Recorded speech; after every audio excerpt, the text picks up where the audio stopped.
ഇനിയും പിറകെയായി അവർ വന്നുകൊണ്ടിരിക്കുന്നുണ്ട്.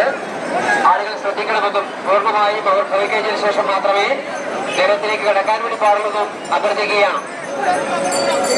താഴെ സീനൂർ ജംഗ്ഷനില് ശിവപ്രതിക്ക് സമീപം ആവശ്യമായ വീതിയിലുള്ള പാത ഇല്ല എന്ന് മനസ്സിലാക്കാൻ കഴിഞ്ഞിട്ടുണ്ട്. അവിടെ നിൽക്കുന്ന ആളുകൾ കുറച്ചുകൂടി മാറി നിൽക്കണമെന്ന്, ആവശ്യമായ സൗകര്യം ഒരുക്കി കൊടുക്കണമെന്ന് അഭ്യർത്ഥിക്കുകയാണ്.